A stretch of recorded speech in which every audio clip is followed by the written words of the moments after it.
met Jeffrey in New York City, where he's the director of the Center for Sustainable Development at Columbia University. When you see a United States move in the direction we saw during the Trump years, you know, this kind of America first, all about America, not wanting to do these big trade deals, and then also Brexit, you can't kind of put the genie back in the bottle, can you? I mean, what do we learn from this time of trying to move away from that, from globalization? So the idea of globalization in the narrow economic sense is that there are benefits of trade. And in general, this is absolutely true, that when different parts of the world trade goods with each other, both sides can benefit by more varied goods. I'm drinking a cup of coffee.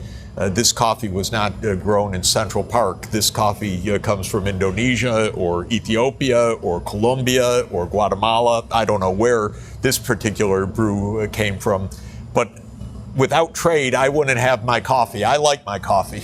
And countless things throughout our day depend on international trade. We would not be able to eat the things we eat normally, live the way we do, use our smartphones that are produced all over the world. Just everything about our lives is about interconnection, even if we don't really know it. And the gains of trade are real. But I taught international trade for many, many years at Harvard University. The first thing we teach the students is you benefit from exchange. The second thing we teach the students, though, if they're listening, is that not everybody necessarily benefits all the time, but, and very importantly, you don't shut down trade because of that. You make sure that those who win share the benefits with those who may lose from a particular circumstance in history, so that you have sharing within society, so that when you have benefits broadly, you don't have groups that are suffering terribly. Now, to bring this to globalization, there's no doubt that when the United States and China began to trade a lot in the 1980s and 1990s, workers that were in industries where China was very successful in exporting probably lost their jobs or lost part of their income. On the other hand, the United States exported a lot to China, created a lot of new business. Both economies benefited. But there were people in each economy that would have been displaced by the change of the trade relations, the expansion of the trade. Globalization creates many positive changes potentially for everybody, but if you just leave it to the market forces, there will be groups and regions, sectors that will lose. And if you don't take care to make sure that society's working for everybody, you'll end up with some groups that are richer and richer, like our gazillionaires in the United States, and you'll end up with very disgruntled people. Jeffrey has authored several books, including 3 New York Times bestsellers. His most recent is The Ages of Globalization: Geography, Technology, and Institutions. Jeffrey, it's so interesting because I know you've been watching this trend in recent years where instead of embracing globalization, there's been this kind of retrenchment. We've seen it here in this country as well. But what has COVID-19 taught us about how connected we are globally, do you think? I think it's taught us that we're completely interconnected. You can't hide from this virus. It doesn't need to carry a passport. It is crossing international boundaries. And we need to get this virus under control everywhere to be safe anywhere. As long as the pandemic is continuing, there are new variants, new threats to the whole world. And so the old cliche that we're all in this together could not be more literally true in the case of a pandemic, because even if some place feels safe that it's got it under control, if another place has a new mutation that becomes dangerous, it spreads, well, everybody is going to be impacted once again. This is a global event in a globally interconnected world.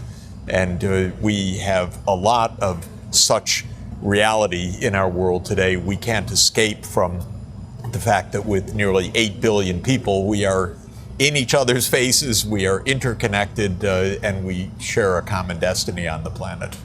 There's been this railing against globalization, as you well know. And what I really liked about your book is you talk about the 7 ages of globalization. Everyone acts like this is something new. It's not. I thought once upon a time, roughly 30 years ago, when I started work advising developing countries, that I was seeing something really new. And there were new things that I was seeing, but the more I came to understand the world as a professional, I said, well, maybe this isn't the first globalization. Maybe it's the second, because in the 19th century, there was also globalization. Then I learned a little bit more, and the world was already interconnected in the 16th century when there was already the Spanish Empire and the beginnings of the British Empire and long-distance trade. And of course, you go back to China's famed voyages in the Indian Ocean in the 1420s, after all. This story goes back a long time. The more I learned, the more I saw, the more I thought about it, the more I read, the more I came to feel that globalization is just part of human reality. We have been interconnected.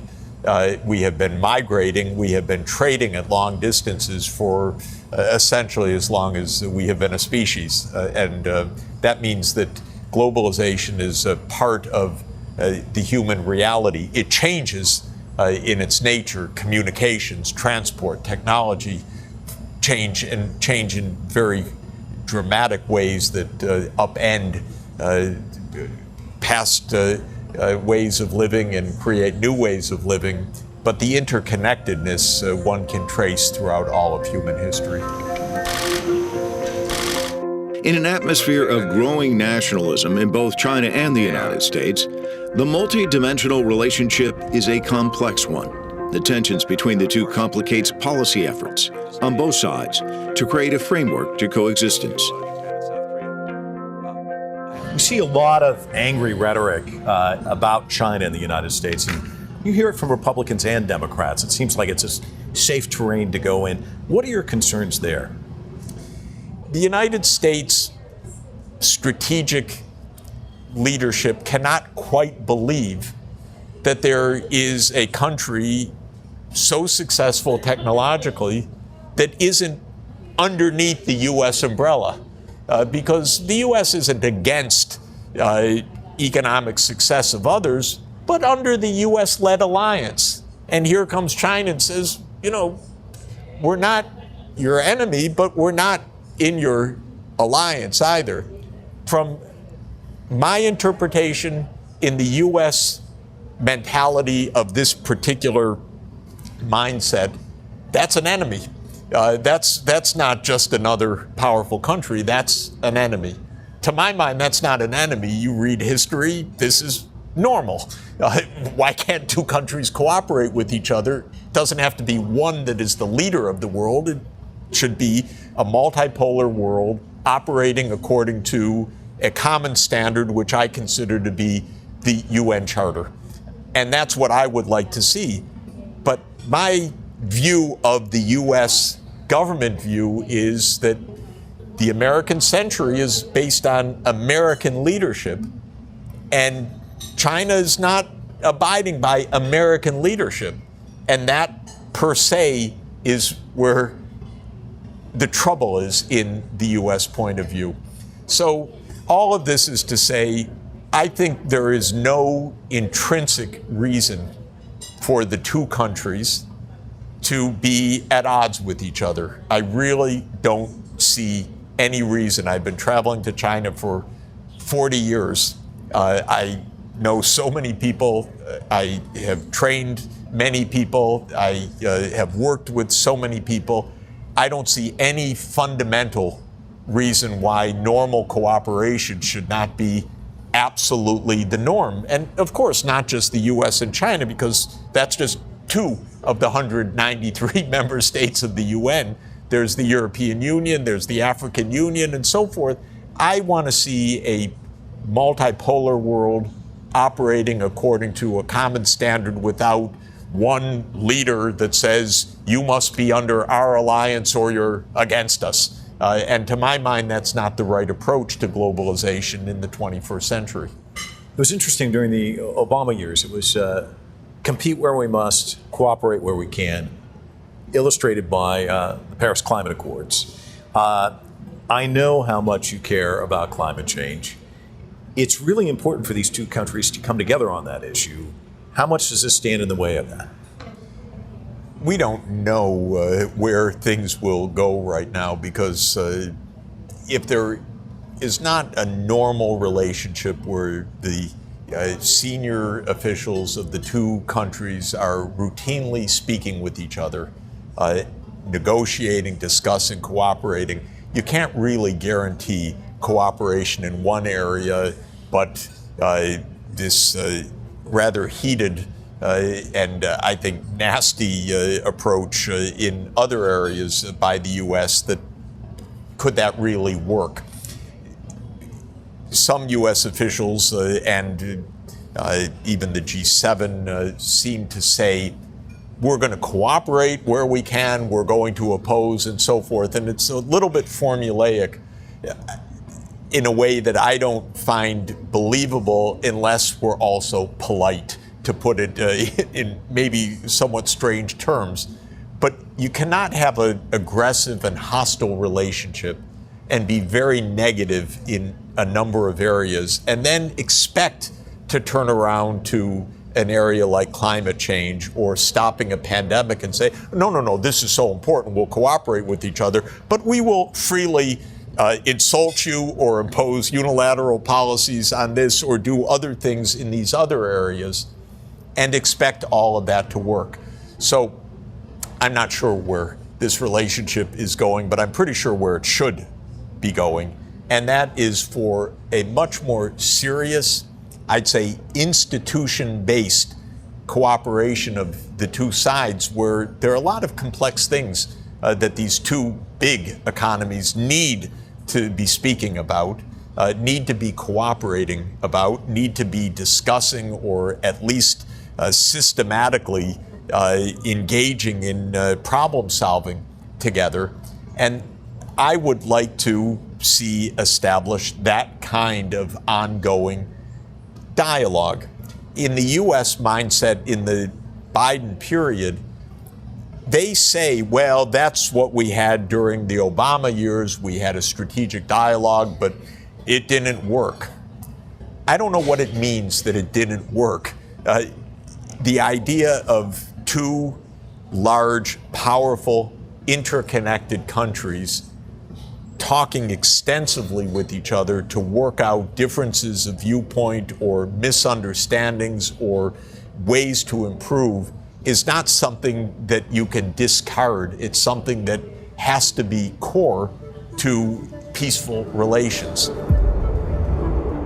When it comes to cooperation between China and the U.S., the two were able to come together on the issue of climate change in 2021. But experts say the cooperation between Washington and Beijing can't end there. We're walking by an Italian restaurant right next to a Mexican restaurant. You know, this is a melting pot, New York. But it's an international city, and of course we've got the UN here. Talk to me about international institutions. How key are they going to be, especially with all these grievances we're seeing between China and the United States? How important are they now? Well, I love the city, and I love it because within one city you have at least 200 languages. You have every ethnicity, and it works. The UN is here. I am in New York fundamentally because of the United Nations. I'm a profound believer in it. I moved to New York to work with Kofi Annan to teach at Columbia University. But I started working with the UN 21 years ago, basically round the clock, around the year, and believe that what the UN stands for, which is that we're all going to cooperate and we're going to play by the rules, a common set of rules, is the solution for the world in the 21st century. And I really like the diplomats, you know. They know how to speak with each other. They're very pleasant. They're smiling. Even when the countries are at odds with each other, it's a very interesting environment because truly 193 governments do speak to each other peacefully, and it's the idea that we need to build on. Around the world, technology is increasing like never before, completely changing the way we work and live, from cell phones to AI and robots. Economists believe the next stage will radically change the globe. What gives you hope about the future? And what would you say to people who are watching and are wary about this coming age that we're starting to witness? It's laying out right now as we watch. We've had 200 years of technological advance that has, on the whole, when we've used it properly, tremendously improved lives around the world. The technologies that are developing now and that are coming so fast, especially the digital technologies, could make life easier, make leisure time longer, could enable more people to live longer, enjoy life more, see more, receive better education and skills, less work time because the machines working for us could be working on behalf of all of us. That's one possibility. But another possibility is that that very same technology ends up enriching the rich and impoverishing the poor, leaving an army of unemployed and being deployed against others. Cyber warfare, spying, surveillance, new weapon systems, autonomous weapons. In other words, you can see a way to improvement of lives everywhere. You can see another path that looks, oh my God, the future is terrible. Some people, if you're an investor or a gambler, you just sit back like a spectator and say, well, which is more likely? And you bet on one or the other. I'm neither a gambler nor am I an investor in that way. I'm not trying to guess which stock will go up and which one will go down. I'm trying to say, what do we do to get to the good future where we use these technologies to end poverty like China has done? It can be done everywhere. We use these technologies to end the backbreaking physical labor that still burdens a lot of people, hundreds of millions of people around the world, that we use these technologies to make sure that everyone can get health care, everyone can get education, everyone can get public services, everyone can have banking and payments because it's on their phones, for example, so that we have smart systems that can help everybody.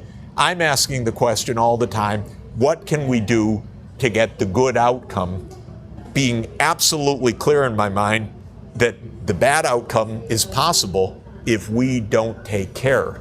That's why we need global cooperation. That's why we need active government. That's why we can't leave things to rich oligarchs or to the market alone or to any one country. We need a cooperative effort that's worldwide that says we can use our know-how for the benefit of everybody. We can do it peacefully, and we can do it together, and we can do it in an environmentally sustainable manner. That's the world we should be building. That's the hopeful future you want. You're confident we can get there? I know we can get there because we see that kind of world not only possible, but existing in parts of the world, saying, yes, people can live good lives, live long lives, live prosperous lives, live peaceful lives, and we can see how we could share that know-how worldwide if we cooperate with each other. Jeffrey, thanks so much. Thank you.